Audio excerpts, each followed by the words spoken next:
Assalamualaikum warahmatullahi wabarakatuh.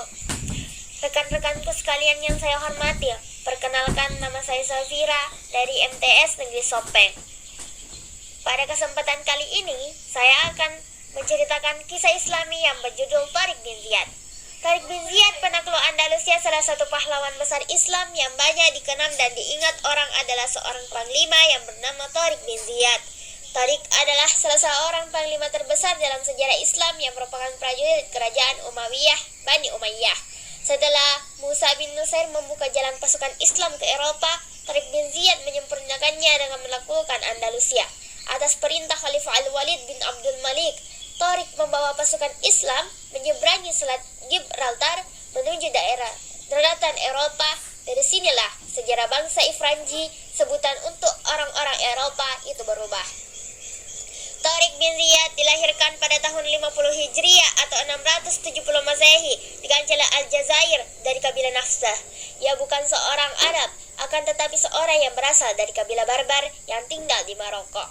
Masa kecilnya sama seperti masa kecil kebanyakan umat Islam pada masa itu.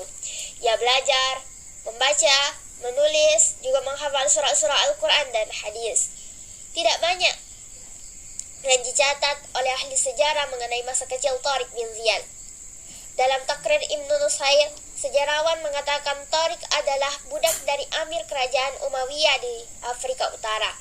Lalu Musa bin Nusair membebaskannya dari perbudakan dan mengangkatnya menjadi panglima perang. Setelah beberapa generasi kemudian, status Tariq sebagai budak tidak dibantah oleh keturunan-keturunannya. Salah satu daerah yang paling strategis di wilayah Afrika Utara adalah Maroko. Daerah ini telah mengenal Islam sebelum kedatangan Musa bin Nusair dan pasukannya. Tariq bin Ziyad termasuk pasukan Musa bin Nusair. Namun, penduduk di daerah ini belum menerima Islam secara utuh, dan keimanan mereka belum kokoh. Buktinya, dengan seiring masyarakat wilayah ini berganti agama dari Islam ke agama selainnya.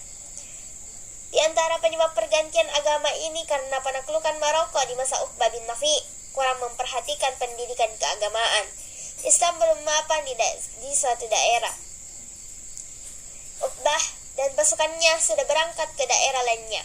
Selain itu, keadaan bangsa Barbar di Afrika Utara yang memang mewaspadai pergerakan Uqbah bin Nafi, keadaan demikian menyebabkan masyarakat Maroko sering murtad setelah masuk ke dalam Islam. Dalam perjalanan menaklukkan Afrika Utara, Musa bin Nusair dibuat kagum dengan kesungguhan dan keberanian salah satu pasukannya yang bernama Tariq bin Ziyad.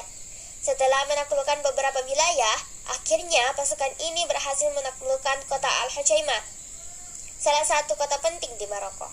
Kota ini sebagai wilayah strategis yang mengantarkan pasukan Islam menguasai semua wilayah Maroko.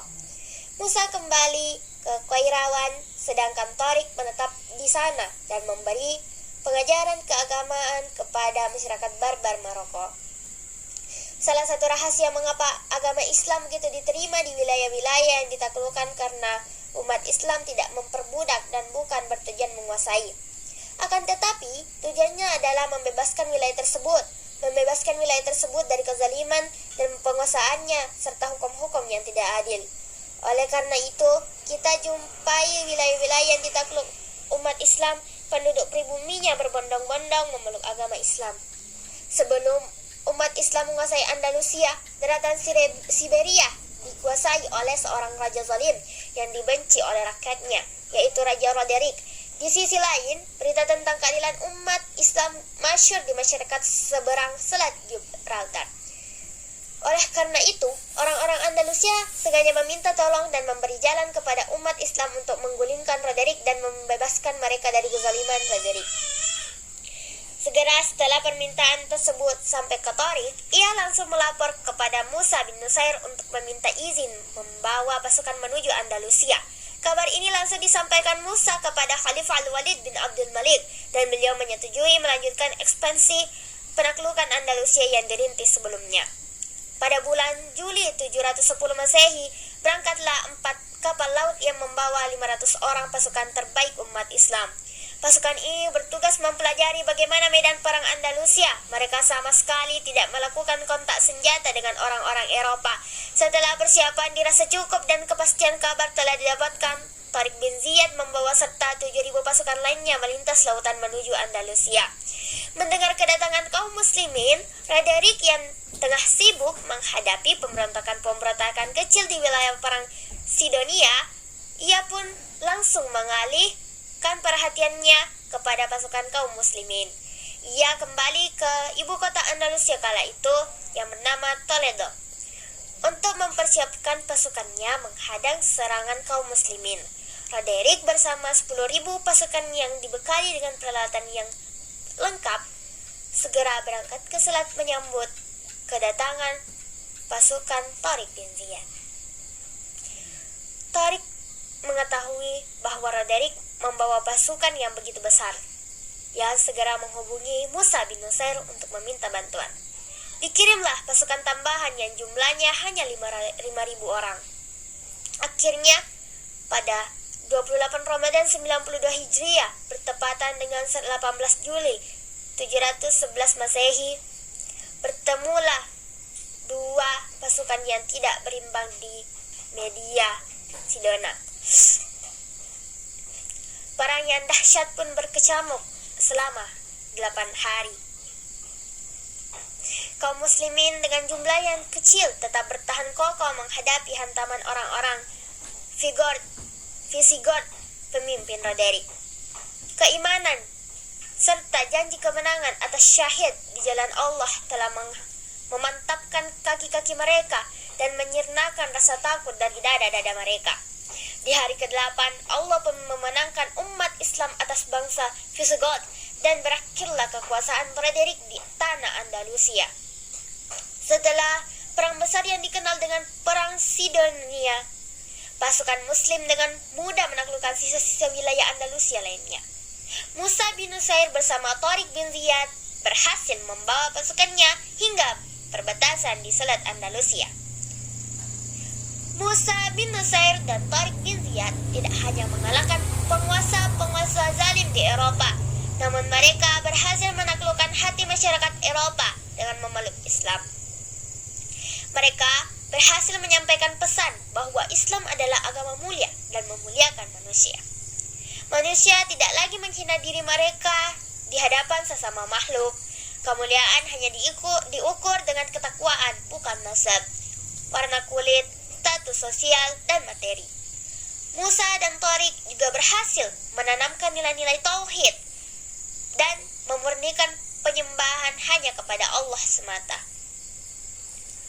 Memandang keberhasilan Musa dan Tariq bin Ziyad menaklukkan Andalusia dan menanamkan nilai-nilai Islam di negeri tersebut, Khalifah Al-Walid bin Abdul Malik memanggil mereka untuk kembali ke Damaskus.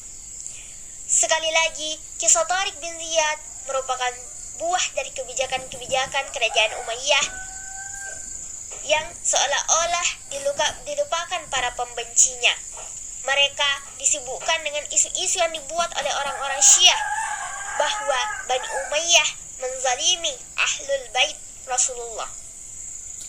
Mereka juga larut dengan kalimat-kalimat orientalis yang mengatakan bahwa kerajaan Umayyah jauh dari syariat Islam. Mereka tenggelam dengan kabar-kabar palsu itu dan lupa dengan jasa-jasa Bani Umayyah.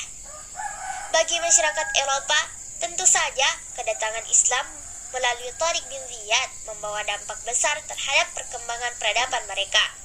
Sebagaimana tergambar pada kemajuan kota Cordoba, ini adalah awal kebangkitan modern dan terbitnya matahari yang menerangi kegelapan benua Eropa. Kediktatoran dan hukum berganti dengan norma-norma humanis yang membawa kedamaian. Jasa-jasa Tariq serta kepahlawanannya diabadikan dengan nama selat yang memisahkan Maroko dan Spanyol dengan nama Selat Gibraltar. Gibraltar adalah kata dalam bahasa Spanyol yang diartikan dalam bahasa Arab sebagai Jabal Tariq, atau dalam bahasa Indonesia yang dimaksud dengan Bukit Tariq. Semoga Allah membalas jasa-jasa Tariq bin Ziyad rahimahullah. Sekian dari saya. Jika ada salah-salah kata yang saya ucapkan, mohon maaf. Wabillahi taufiq wal hidayah. Wassalamualaikum warahmatullahi wabarakatuh.